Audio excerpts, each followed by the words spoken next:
नमस्कार. आपण पाहणार आहोत मराठी 424मधलं चौथं पुस्तक, ज्याचं नाव आहे प्रबंध लेखन. संशोधनशास्त्र या विषयातील हे चौथं पुस्तक आहे.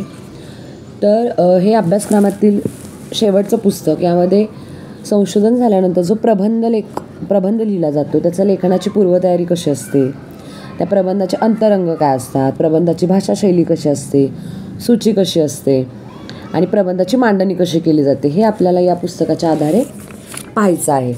तर संशोधनाचा आराखडा पूर्ण झाल्यावर प्रबंध तयार होतो. त्याला थिसिस असंही म्हटलं जातं इंग्रजीमध्ये. पाहणारच आहोत आपण ते. तर संशोधन ही जी काय पदवी आहे, ही पदव्युत्तर पातळीवरील परीक्षा नसून ती प्रत्यक्ष ज्ञाननिर्मिती आणि ज्ञानसर्जनाची प्रक्रिया असते.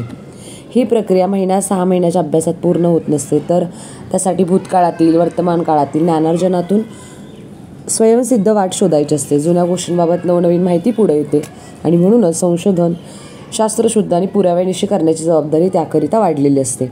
त्यासाठी सखोल वाचन, चिंतन अपेक्षित असतं.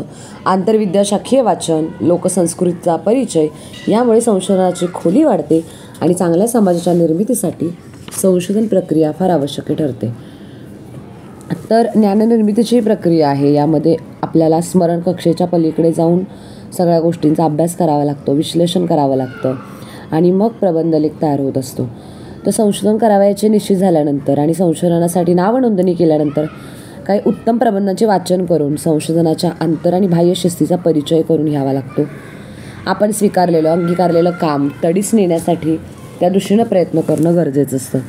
संशोधन वाढावे याकरिता आपल्याकडे अतिशय उज्ज्वल अशी परंपरा आहे आणि या परंपरेच्या प्रकाशात चालणारे मार्गदर्शक आणि संशोधक आजही आहेत. संशोधन हे अंतिमतः सामाजिक चिंतन असते. वाङ्मयीन संशोधन अंतिमतः मानवी प्रवृत्ती आणि समाजमनाचे विश्लेषण असते. वि. का. राजवाडे, श्रीधर व्यंकटेश केतकर, अ. का. प्रियोळकर, राजाराम शास्त्री भागवत, दत्ता वामन पोतदार, दुर्गा भागवत, राची ढेरे, माणिक धनपलवार, सरोजिनी बाबर या संशोधकांनी कोणत्याही भौतिक अपेक्षेने संशोधन केलेलं नाही आहे, तरी त्यांच्या उत्तरदायित्वातून संशोधनाची परंपरा निर्मिती झालेली आहे. म्हणजे एक साधन मिळवण्यासाठी तर राजवाडे यांनी भरपूर वणवण भ्रमंती केलेली आहे. आणि आजच्या विज्ञान युगात तर संगणक, माहितीचे महाजाल, वेगवान वाहतूक यामुळे वेळेची बचत झालेली आहे. अतिकष्ट वाचलेले आहेत. संशोधनासाठी विद्यापीठ अनुदान आयोग 2-2 वर्षे पगारी रजा देत आहे किंवा संशोधन प्रकल्प घेण्यासाठी लाखो रुपयांचे अनुदान मिळत आहे. त्यासाठी पदरमोड करावी लागत नाही आहे किंवा आधुनिक जीवनशैली आणि तंत्रज्ञान साधनांची विपुलता यामुळे संशोधकाला सुकरता आलेली, म्हणजे पूर्वीसारखं संशोधनामध्ये एवढे अडथळे निर्माण होत नाही आहेत. तर प्रबंध लेखन करण्याअगोदर काय पूर्वतयारी करावी लागते? तर प्रबंध लेखन संशोधन हे उच्च दर्जाचं होण्यासाठी संशोधक चिकित्सक सत्याची भूमिका घेणारा असावा, आंतरविद्याशाखीय वाचन असणारा असावा, स्वतःप्रती प्रांजळ असावा, संकल्पित विषयाला संशोधक स्वतःच्या बुद्धीने, अभ्यासाने, बहुश्रुततेने, चौकसपणे न्याय देण्याचा प्रयत्न करणे म्हणजे संशोधनातलं प्रांजळपणा होय. तर काय तयारी करायला हवी संशोधन प्रबंध लेखनापूर्वी? तर प्रबंध लेखनापूर्वी संशोधनाचा नेमका उद्देश काय हे निश्चित करून घ्यायला हवं. संशोधन साधनांची जमाजम झाल्यानंतर त्या साहित्याचं 1, 2, 3 वेळा वाचन करावं. आराखडा पाहून नियोजन करावं. 1, 2, 3 असं वाचनामध्ये विषय समजतो, उद्देश सुस्पष्ट होतात. त्या उद्देशांच्याद्वारे आपल्याला संशोधनातून जे काही साध्य करायचं ते शक्य होतं. संशोधनात मार्गदर्शक होतात, दिशादर्शन करतात हे उद्देश आणि विषयाला नेमकेपणा येतो. फापट पसारा वाढत नाही किंवा विषयाची अतिव्याप्तीसुद्धा उद्दिष्टांमुळे टाळणं शक्य होतं. म्हणून आपण संशोधनाचे उद्देश हे निश्चित करायला हवेत. निश्चित झालेल्या उद्देशानुसार प्रकरणं करता येतात, त्याला मुद्दे देता येतात, सुटसुटीतपणा आणता येतो, विचारातील गोंधळ नाही सावतो. प्रबंध लेखनात संशोधन पद्धतीलाही सध्या खूप महत्त्व आहे. कुठली आपण संशोधनाची पद्धत वापरतोय त्याची उचित पद्धत संशोधकांना निवडायला हवी. आपण बघितलं संशोधनाच्या वेगवेगळ्या अभ्यास पद्धती. मग यातली म्हणजे आपण अगोदर जे काही 3 पुस्तकं पाहिलेली आहेत त्याचा हे पुस्तक सार आपण म्हणूया. म्हणजे या सगळ्याच्या आधारे जे काय तयार होतं तो ॲक्च्युअल आपला प्रबंध असतो. मग कुठला आपण आपला विषय आहे त्या विषयाला अनुसरून कुठली संशोधनाची पद्धत अंगीकारली पाहिजे हे आपल्याला पाहावं लागतं. उदाहरणार्थ पुशी रेगे यांची सावित्री कादंबरीचं स्त्रीवादी दृष्टिकोनातून अभ्यास किंवा तत्त्वज्ञानाच्या दृष्टिकोनातून अभ्यास या पद्धतीने आपल्याला एक विषय निवडून घ्यावा लागतो की कुठल्या पद्धतीने आपण अभ्यास करणार आहोत. म्हणजे संशोधनात कोणत्या एका पद्धतीचं उपयोजन करून त्या एका पद्धतीने संशोधन होईल, परंतु तो विषय थोडक्यात मिटवला जाईल, त्यावर फार मर्यादा येतात. आणि म्हणून मग वेगळ्या पद्धतीने आपल्याला पाहावं लागतं. विशिष्ट अशा काळात एखादी संशोधनात्मक पद्धत प्रिय होते. उदाहरणार्थ चरित्रात्मक पद्धत. नियतकालिकांमधून लेखकाच्या विषयी, चरित्राविषयी बरंच लिहून येत असते आणि लेखकाचा लेखन आविष्कार आणि त्याचं चरित्र यांच्या संबंधी शोध घेतला जात असे. अलीकडील काळात संहितेच्या वस्तुनिष्ठ अभ्यासाची दृष्टी रूढ झाल्याने चरित्रात्मक पद्धत मागे पडलेली आहे. परंतु लेखकाच्या चरित्रातील घटितांना नाकारता येत नाही, कारण व्यक्तिगत अनुभवांना लेखक सार्वजनिक रूप देत असतो. संशोधनपूर्व वाचन आणि श्रवण.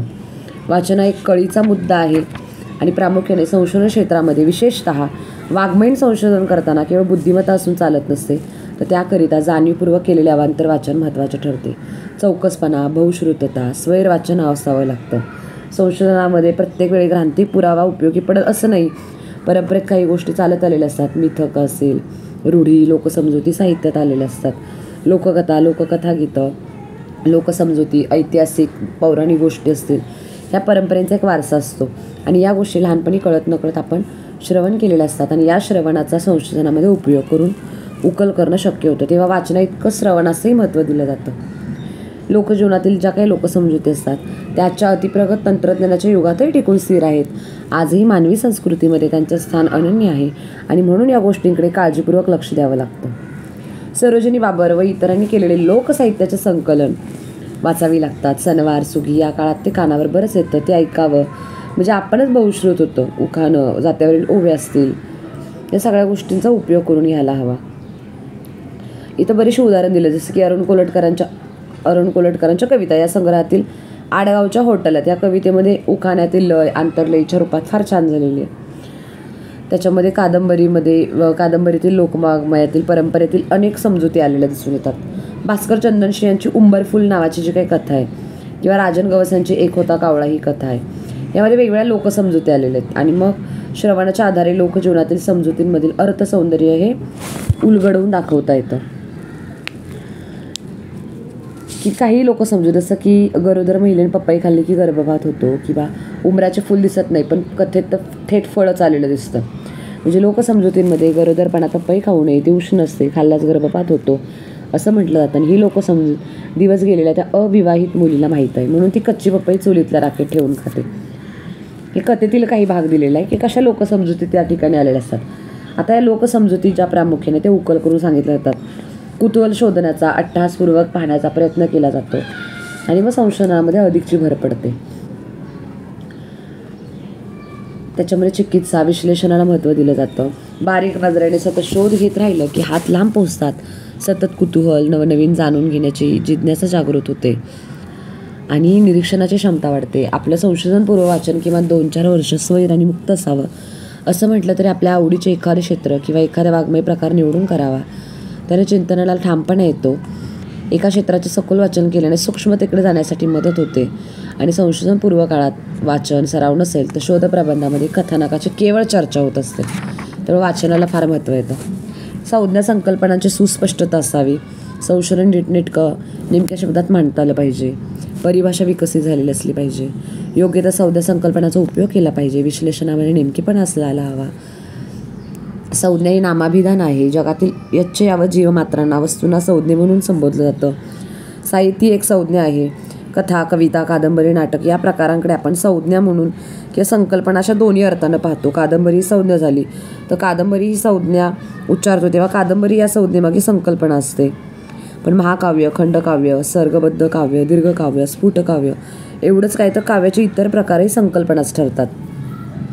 संज्ञेची संकल्पना सिद्ध होते. उदाहरणार्थ अब्राह्मणी सौंदर्यशास्त्र. संशोधनामध्ये वाङ्मयीन संज्ञा संकल्पनांना महत्त्व असतं. शिवाय इतरही ज्ञानक्षेत्रातील संज्ञा संकल्पनांचा परिचय त्या ठिकाणी आवश्यक ठरतो. जे काय परिभाषा व्यक्त होते, जे काय विश्लेषण असतं ते त्या ठिकाणी करून सांगायचं आहे किंवा एका शब्दातून सांगायचं आहे अशी समज घेण्यापेक्षा संकल्पना एका शब्दात विचारव्यूह सामावलेला आहे असं समजावं. संशोधनपूर्व सराव या ठिकाणी फार महत्त्वाचा ठरतो. म्हणजे जसं की पदव्युत्तर पातळीवर अभ्यास करताना स्वतंत्र चिंतन करायची सवय लागावी हे अपेक्षित असतं. आणि मग एकूणच या काळामध्ये वाचनाची शिदोरी आपल्या पाठीशी असते. आपण चिंतन करायला शिकतो. वाङ्मयाविषयी वेगवेगळे प्रश्न पडतात, त्या शब्दांचे उत्तर आपण शोधायला शिकतो. स्वतःला सुचलेलं स्वयंस्फूर्त लिहिण्याची सवय नसेल, सराव नसेल तर जमल तसं लिहून काढावं. त्याचा फायला खरडा लिहून काढावा. वाचताना आपल्या मतांची, विचारांची संगती लागते का हे काळजीपूर्वक पाहावं. संगती लागत नसेल तर त्यानुसार टिपणं काढावी. त्या नोंदी टिपून ठेवाव्यात. अत्यंत काळजीपूर्वक ही टिपणं वाचावीत. 1, 2, 3, 4 अशी सलग वाचनं करावीत. नको असलेले शब्द, वाक्य हे सर्व काढून टाकावं. नव्याने शब्द तयार करावे. अशी सगळी खात्री करून न कंटाळता, निरुत्साही न होता टिपण तयार करावे आणि ते टिपण आपले प्रतिनिधित्व करणारे म्हणून सावध असावे. आज सुधारलेला आणि पुनर्लेखनाला फार वेळ लागत नाही. आता हाताशी संगणक असतो आणि ही संगणक साक्षर पिढी आहे. संगणकावर एकाच राईटअपमध्ये आपल्याला बऱ्याचशा सूचना देता येतात. दुसरी म्हणजे पायऱ्या असतात त्यामध्ये. त्या पायरीनुसार काम करावं लागतं. परीक्षण करणं, टिपणं काढणं, समीक्षा करणं, रसग्रहण करणं आणि मग शोधनिबंध तयार करणं. यानुसार एखाद्या लेखकाच्या काही कृती असतील किंवा त्या विषयावर वेगवेगळ्या पद्धतीने आपल्याला लिहिता येतं. आणि अशी पूर्वतयारी झाली की संशोधनासाठी आपली तयारी परिपूर्ण झाली असं समजावं. आणि ही अशी तयारी झालेली नसेल आणि संशोधनाकरता नाव नोंदणी केली आहे तरी घाबरण्याचे कारण नाही. आपल्या हाती 6 वर्ष असतात. काय करायचं हे पाहून विचारात सुस्पष्टता आणावी आणि अभ्यासाला लागावी. निवडलेल्या विषयावर सांगोपांग वाचन करत जावं. मार्गदर्शक जाणकारांच्याशी चर्चा करावी आणि संशोधनासाठी मग साधनं गोळा करावीत. मग संशोधनामध्ये विषयानुसार साधनं बदलतात. नकाशे, काही कोश असतील, जुन्या ग्रंथालय असतील, संग्रहालय असतील, यातील नियतकालिक असतील, या सगळ्यांची आपल्याला मदत घ्यावी लागते. जसं की भारतातील अभिलेखागार आहे जिथं आपल्याला बरीचशी माहिती मिळते. महाराष्ट्रामध्ये शासकीय अभिलेखागार आहेत. डेक्कन कॉलेज पुणे असेल किंवा राजवाडी इतिहास संशोधन मंडळ असेल, भारत इतिहास संशोधक मंडळ असेल, काही वेगळ्या कंपन्या असतात, वस्तू संग्रहालय असतात, संदर्भ ग्रंथालय असतात जसं की एशियाटिक लायब्ररी मुंबई, वाङ्मयीन साधनं असतात त्याच्यामध्ये ग्रंथ, अग्रलेख, वृत्तपत्र, नियतकालिकं, अनियतकालिकं, शब्दकोश, ज्ञानकोश असतात. काही प्रकाशित नसलेलं साहित्य असतं, शासकीय प्रकाशन असतात, काही नकाशे असतात, इलेक्ट्रॉनिक साधनं असतात. यानुसार आपल्याला वेगवेगळ्या साधनांचा उपयोग आपल्या संशोधनासाठी करून घेता येतो आणि विषयाचे सर्व सोपस्कर काम झालं की मग आपल्याला संशोधनाला सुरुवात करता येते. त्यामुळे यानुसार ही सगळी जी साधनं आहेत ती फार महत्त्वाची ठरतात. आता प्रबंध लिहायला घेतलं त्याच्यातील अंतरंग काय आहेत? तर प्रामुख्याने टिपणं काढणं किंवा संदर्भ शोधणं, विषयाचं तटस्थ वाचन करणं, खुणा करणं हे आपलं सगळं तर होतच असतं आणि संशोधकाचं मग एकंदरीत काम सुरू होतं. आता संशोधन प्रक्रियेमध्ये प्रबंधाच्या अंतरंगाला खूप महत्त्व असतं.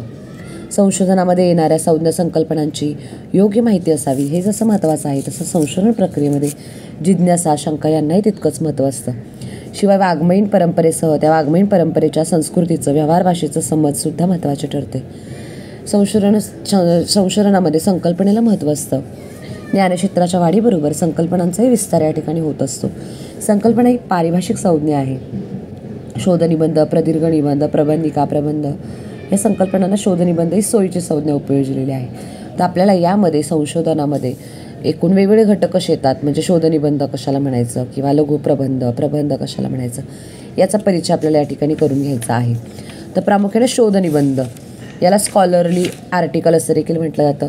शैक्षणिक क्षेत्रामध्ये शोधनिबंध ही संज्ञा अलीकडील काळात वर्षांमध्ये कानावर येत आहे. चर्चासत्रांमध्ये शोधनिबंधांचे वाचन केले जाते. प्रश्न विचारून चर्चा होते. शोधनिबंधात सुधारणा करून प्रकाशित केला जातो. कित्येक वेळा चांगले शोधनिबंध थेट नियतकालिकांमधून देखील प्रकाशित होतात. निबंध अत्यंत आटोपशीर असतो. त्यात थापट पसरायला वाव नसतो. 10-12 पानांचा शोधनिबंध असतो. म्हणजे चर्चा विषयाचा गाळीव भाग त्यामध्ये आलेला असतो.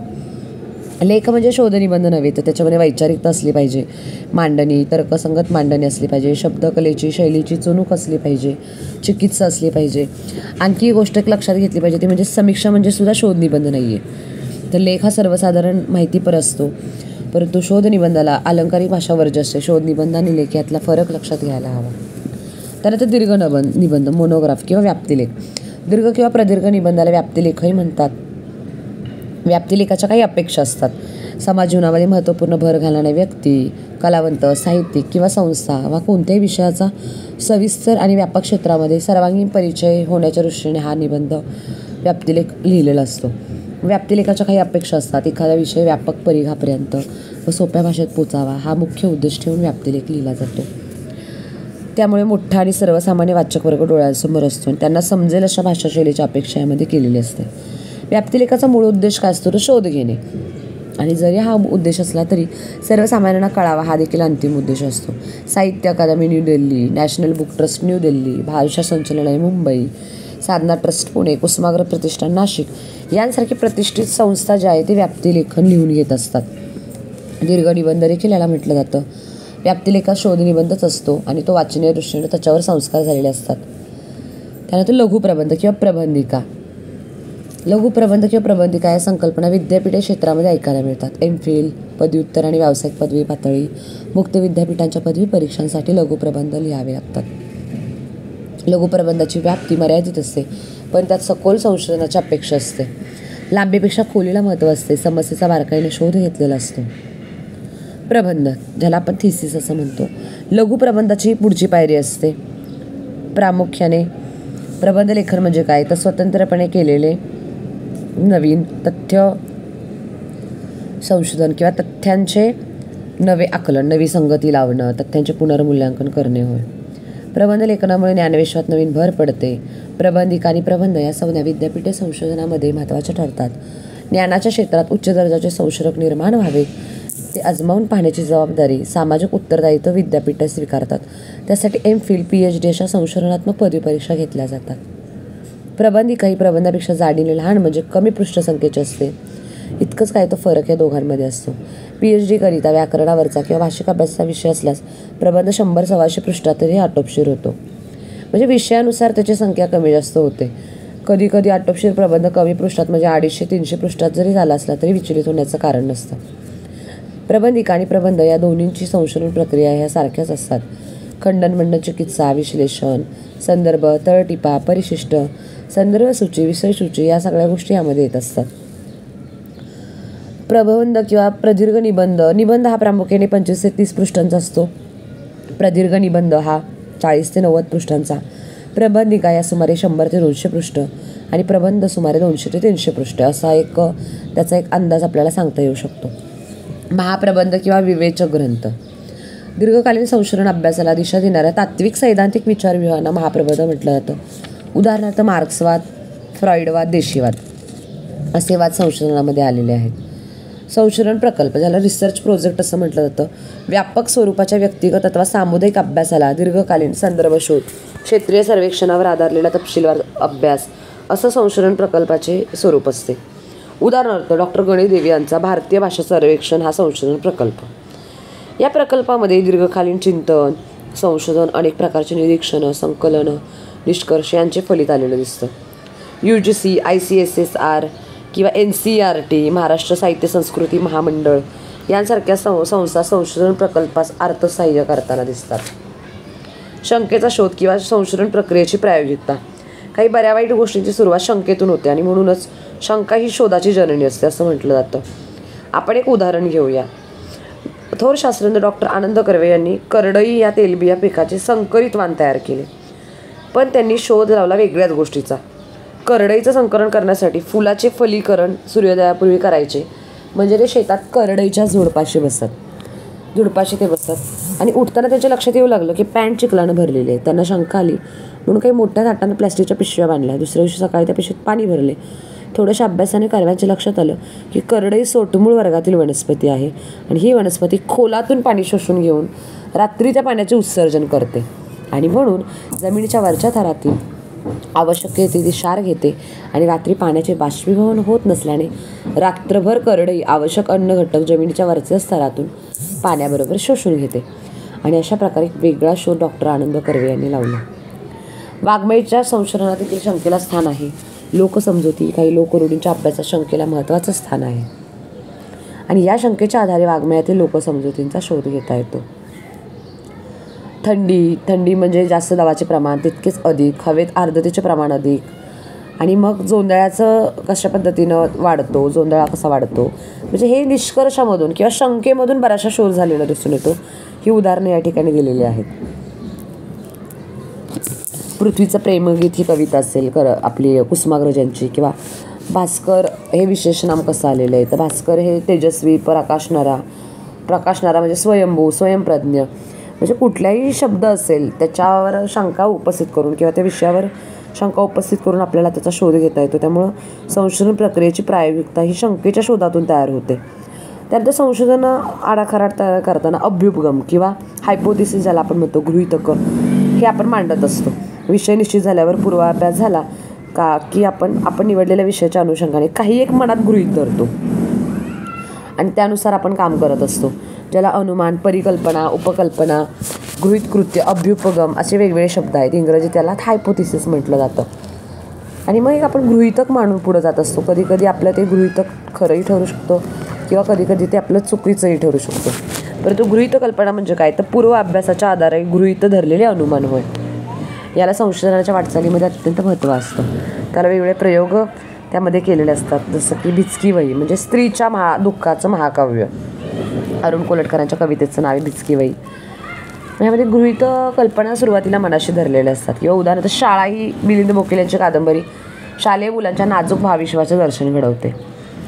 मग एक गृहीत कल्पना धरून शाळा कादंबरीच्या संशोधनासाठी आपल्याला पुढे जाता येतं की शिक्षणाच्या परिणामाचे दर्शन काय होऊ शकतं.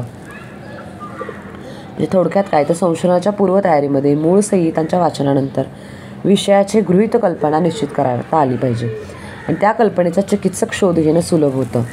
गृहीत कल्पने शोधाचे मुद्दे मिळत जातात आणि संशोधन विषयाचे मुद्दे मिळत गेले की विषय आवाक्यात आल्याची खूण आत्मविश्वासाची भावना उत्पन्न होते.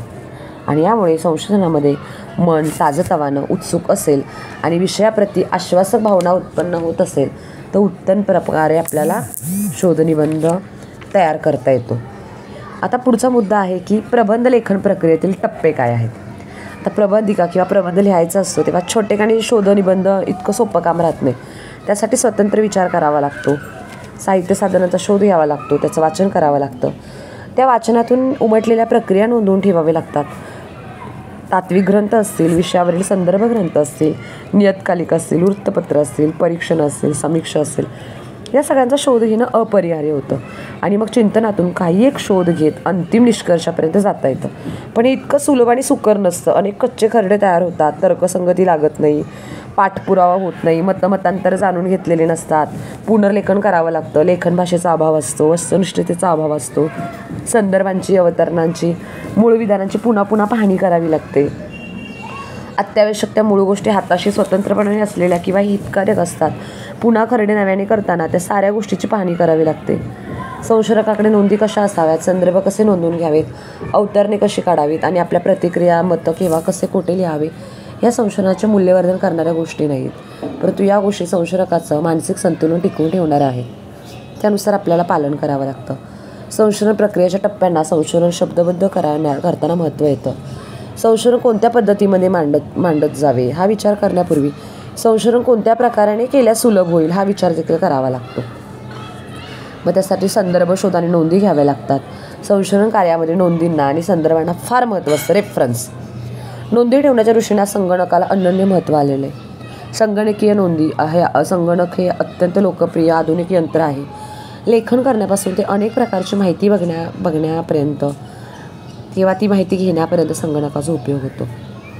संगणकाच्या उपयोगामुळे वेळेची बचत होते, काम विनासायास होतात. दुरुस्तीच्या दृष्टीने संगणक मनातल्या आदेश प्रक्रियेप्रमाणे आहे. संगणकाच्या पडद्यावरचा मजकूर खालीवर करता येतो, नको तो मजकूर काढून टाकता येतो, हवा त्या मजकूर हव्या त्या ठिकाणी नेता येतो, वाटेल तो बदल करता येतो. त्यामुळे हे सगळं सोपं झालेलं आहे. आणि कित्येक असं संशोधन सांगतात की मी PhDसाठी एकही पान हाताने लिहिलं नाही, कारण आता बऱ्याचशा नोंदी ह्या आपल्याला संगणकावर करता येतात. संगणकाचा उपयोग केवळ लिहिण्यासाठीच होतो असं नव्हे, तर अनेक संदर्भ शोधण्यासाठी देखील आपल्याला त्याचा उपयोग होतो. घरबसल्या पुस्तक खरेदीसाठी सुद्धा होतो. जगभरातील कित्येक ग्रंथालये, त्यांच्याकडे उपलब्ध असलेली पुस्तकं, त्यांची माहिती आपल्याला कळते. बाहेर चौकशी करत येण्याची वाट पाहत बसण्यापेक्षा संगणकावरून महाजालाद्वारे हवी असलेली माहिती इंटरनेट आणि गुगल यांच्याद्वारे उपलब्ध होते. नवीन शैक्षणिक धोरणात संगणकाचा पुरेपूर उपयोग होत आहे. कित्येक नियतकालिकही संगणकीय जाळ्यावर उपलब्ध आहेत. आणि असं जरी असलं तरी महाजालातून मिळणारी माहिती ही कामचलाऊ अथवा जुजबी असते आणि त्या माहितीच्या विश्वासार्हतेवर प्रश्नचिन्ह उभारते. तात्काळ माहिती उपलब्ध करून देणे हा उद्देश या माहितीचा असतो. संगणक हे काम जलद गतीने करणारे अत्यंत तत्पर आणि महत्त्वाचे साधन आहे आणि या दृष्टीने त्याकडे आपण पाहत असतो. त्यानंतर पुठ्ठिका वापर. आता प्रामुख्याने सखोल चिंतन, विचार करून एका निष्कर्षाला जायची प्रक्रिया म्हणजे संशोधन होय. यामध्ये पुट्टिकांचा वापर केला जातो, ज्यामुळे संशोधन प्रक्रियेला एक शिस्त येते. या पुट्टिका वापर काय म्हणजे काय, तर पुट्टिका म्हणजे प्रामुख्याने वेगवेगळ्या पुट्टिकांचा वापर केला जातो, ज्याच्यावर व्यवस्थितपणे नोंदणी केली जाते. या पुट्टिका आपल्याला क्रमवार लावता येतात. आता वहीची पानं आपल्याला पलटावी लागतात, परंतु पुट्टिका म्हणजे कार्ड जर वापरले तर आपल्याला मागे पुढे करता येतात. आणि अशा पुट्टिका असतील तर त्या पुट्टिकांनुसार आपल्याला क्रमानुगत ठेवता येतात, योग्य मतळा लावून ठेवता येतात. मग या पुट्टिकांविषयी काही मालशी आणि उपयोग सांगितलेले आहेत. ते म्हणतात की पुट्टिका जाड असल्याने अधिक टिकतात. जसं वहीतील पानं पातळ असल्याने पुन्हा पुन्हा चाळताना खराब होतात, दुमडतात. हाताच्या घसटीमुळे लिहिलेला मजकूर कालांतराने पुसट होत जातो, परंतु पुट्टिकेचं तसं होत नाही. किंवा मजकुराच्या आणि माहितीच्या एकाच घटकाची नोंद पुट्टिकेवर करावायची आहे आणि याचं भान पुट्टिकेमुळे सतत राहतं. वहीतील एकाच पानावर पृष्ठावर एकाहून अधिक नोंदी घेतल्या जाण्याचा संभव असतो, परंतु पुट्टिकेवर आपण एक नोंद ही एकाच पुट्टिकेवर करणार. वाचन आणि लेखन चालू असताना माहितीच्या टिप्पणांची पुनर्व्यवस्था लावण्याची पाळी वरचेवर येते, तेव्हा अशा वेळी आपल्याला पुट्टिका मागं पुढं करता येतात. हे सोयीस्कर ठरतं. पुट्टिकांना क्रमांक देऊन अनुक्रमाने त्या लावल्या की मग एखादा मुद्दा इकडं तिकडं झाला तरी आपल्याला तो पुन्हा लिहून काढावा लागत नाही. तर पहिल्या पुट्टिकेवरचा मुद्दा 10व्या पुट्टिकेवर येत असेल तर तिथं आपण क्रमांक देऊन ते काम सोपं होऊन जातं. संदर्भ टिपून काढण्यासाठी साधारणपणे 3x5 आकाराच्या पुट्टिका घेतल्या जातात किंवा अवतरणासाठी देखील त्याचा आकार निश्चित केला जातो. लग्नपत्रिकांच्या आकारांच्या पुट्टिका अवतरणं घेण्यासाठी घेतल्या जातात प्रामुख्याने. आणि या दोन्ही पुट्टिकांचा आकार वेगळा असल्यामुळे लक्षात घेण्यासाठी ते आपल्याला चांगलं ठरतं. अवतरणाचा मजकूर जास्त असल्यामुळे त्या आकारानं मोठ्या असतात.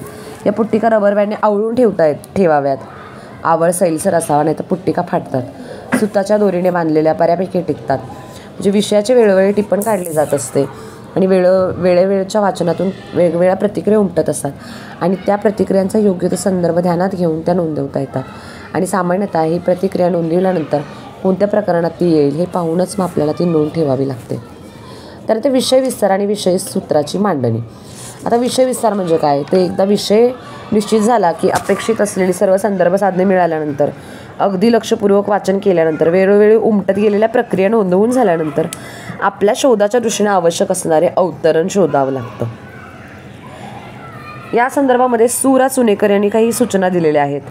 तर वाङ्मयीन संशोधन म्हणजे काय, त्याचा हेतू कोणता हे अगोदर जाणून घ्यायचं. याचं भान संशोधकाने विसरायचं नाही. PhDच्या प्रबंधात संशोधन आणि समीक्षा या दोहोंची अपेक्षा असते. यानुसार आपल्या संशोधनाला एक शिस्त लावायची. प्रबंधामध्ये माहितीचे संकलन, पृथक्करण, अन्वय लावणं शक्य होतं. नवीन प्रस्थापित माहिती गोळा करणं, त्यानुसार नव्यासाठी नवं असं अट्टाहासानं सांगण्याची गरज नसते. निदान मराठीत तर PhD प्रबंध म्हटला म्हणजे तो किमान 500-700 पृष्ठांचा असला पाहिजे असा एक संकेतच होऊन बसला आहे. तर प्रबंधाचे वजनदारावर अवलंबून असतं, तर संकेतांचे दडपण नवीन अभ्यास करणाऱ्यावर येतं. संशोधनाचा आत्मा न जाणता काही गोष्टी प्रबंधामध्ये उगीच तंत्र म्हणून आणल्या जातात. अनेकदा टिपा, संदर्भ, साहित्यसूची या बहुधा बाह्यतांत्रिक म्हणून घेतल्या जातात. अकारण आणि विनाकारण अनावश्यक अशा काही पुष्कळ वाचलेल्या आभास निर्माण करून दिला जातो आणि सामान्य विधानांसाठी आधार म्हणून अवतरणं दिली जातात. स्वतः प्रत्यक्ष बघितलेल्या संदर्भांचा ज्याचा आपण उपयोग केलेला आहे अशा साधनांचा त्याच्यामध्ये नोंद करावी. प्रामाणिकपणा त्याच्यामध्ये असावा. हा संशोधन प्रबंध आहे ही जाणीव पूर्णपणे सतत असावी. अनाठ लालित्याचा सोस किंवा हौस त्यामध्ये नसावी. जड भाषा त्याच्यामध्ये वापरता कामा नये. प्रबंधाच्या मांडणीत विस्कळीतपणा नसावा. मांडणीत प्रमाणबद्धता, रेखीवपणा असावा. प्रबंधाची सुरुवातीची काही प्रकरणे विस्तृत असतात आणि मग प्रबंध प्रमाणापेक्षा वाढत आणि पसरत चालला की पुढची प्रकरणं कमी होत जातात. त्यामुळे वेगळा एक नियोजन त्या दृष्टीनं असावं. अशा पद्धतीनं डॉक्टर सुरा सुनेकर यांनी व्यापक आणि अतिशय योग्य असे विचार या ठिकाणी संशोधनाच्या दृष्टीनं मांडलेले दिसून येतात. विषयसूत्राची मांडणी. आता प्रबंधामध्ये विषयसूत्राच्या मांडणीला अत्यंत महत्त्व असतं. आपल्या प्रबंध लेखनात नवेपणा यावा. प्रामुख्याने तो लेखनात कसा येईल हे पाहत राहावं. एका लेखकाच्या साहित्याचे संशोधन असेल तर सरसकट वाङ्मय प्रकारावरचा प्रकरण करून विचार करण्याऐवजी सूत्र त्यामध्ये वापरावं. जसं की पु. शी. रेगे यांचं काव्य, कादंबरी, गोष्टी, साहित्य विचार. कादंबरी गोष्टीमध्ये सूक्ष्मपणे आपल्याला त्याचा शोध घेता येतो. प्रयत्नपूर्वक आपण त्याचा पाठपुरावा करतो. असा विचार इतरांनी केलेला नसल्यामुळे तो आपलाच नवीन विचार ठरतो. सूत्रांच्या अनुषंगाने विचार करीत गेल्यास भरीव असं काही आपल्या हाताला लागतं. टिप्पण काढताना याचा सखोल विचार झाला तर विषय विस्तारामध्ये त्याचे विश्लेषण करणं शक्य होतं. प्रथम अवस्थेपासून वाचन करताना मनामध्ये उमटणाऱ्या प्रतिक्रिया अंतिम अवस्थेकडे जाण्याच्या दृष्टीनं महत्त्वाच्या ठरतात. सुरुवातीच्या 2-3 वाचनांमध्ये प्रामुख्याने टिपणांच्या दृष्टीने प्रक्रिया उमटतात आणि त्या प्रक्रियांची सत्यासत्यता पटवून घेणे गरजेचं असतं आणि त्या संदर्भात इतरांनी काही विचार केला असेल तर आपले नवीन मत तेवढेच नोंदवावे.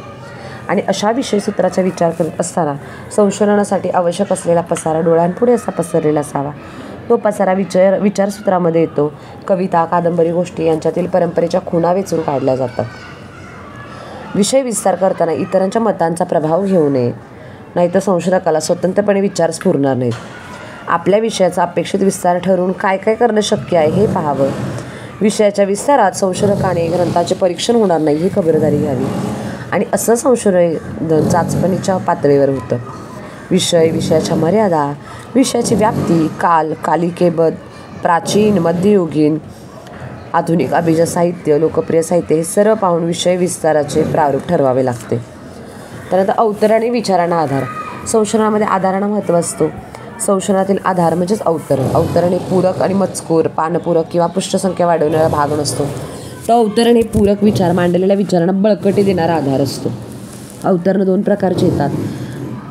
एक म्हणजे अवतरणं आहे तशीच घेणं, अगदी शुद्ध लेखन आणि अपसरणं असताना. 2 विश्लेषकाच्या भाषेत, मतितार्थ तोच असावा, म्हणजे मूळचा अर्थ तो उपयोगाच्या भाषेत एवढाच याचा अर्थ असावा. विश्लेषकाने अवतरण विश्लेषणाच्या आधारेकरिता घेतलेलं असतं किंवा ते विश्लेषकाच्या शब्दांमध्ये कधी घ्यावंचं, कधी घेऊ नये हे संशोधकावर अवलंबून असतं. आणि मग ते अवतरण एकंदरीत आधार म्हणून घेतलं जातं, त्याच्यावर चर्चा केली जाते. आणि अवतरण शब्दशः घेतलं जातं काही ठिकाणी, तर काही ठिकाणी ते काळजीपूर्वक वापरलं जातं. काना, वेलांटी, मात्रा, अपसरणं असं घेतलं जातं. ओघा जे काही येत असेल ते तेवढं त्या ठिकाणी घ्यावं. प्रबंधाला नेमकेपणा आणण्यासाठी उपयुक्त आहे. अवतरण याचा अर्थ कधी कधी बघा एक संदर्भ म्हणून आपण आहे तसं एक कोटिंग वापरतो, दुसऱ्या पुस्तकातील आहे तसं भाग उचलून घेत असतो दुसऱ्या लेखकाचा आणि त्याला त्याचं श्रेय देखील देत असतो. मग अवतरणं नेमकी आणि महत्त्वाची तेवढीच घ्यावीत. खूप अवतरणं मिळतात ती चांगली आहेत म्हणून सर्व घेत बसू नये. संशोधकांना आपली मतं मांडावीत. अवतरणासाठी प्रबंध नसून प्रबंधासाठी अवतरणं असतात याचं पण संशोधकाला असलं पाहिजे. अवतरणांची दाढीवाटी करून विद्वत्तेचे प्रदर्शन करण्यासाठी प्रबंधाचा प्रपंच नसतो. तसं इतरांच्या मतांची नुसती जंत्री लावणे म्हणजे प्रबंध नसतो. तर हे ओढून घेण्यापेक्षा संशोधकाने अतिघाईच करू नये. अवतरण टिपताना ते कशातून घेतलं, ते अवतरण कोणत्या भागातील म्हणजे मूळच्या संहितेतील आहे, हे सगळ्या गोष्टींचा विचार करून त्या ठिकाणी योग्य असं पान क्रमांक घ्यावं. अवतरण जसं उतरवून घ्यावं आणि त्यावर आपली प्रतिक्रिया असल्यास ती देखील नोंदवावी. अशा पद्धतीनं अवतरणांचा एक आधार म्हणून आपल्या संशोधनामध्ये त्याला स्थान दिलं जातं.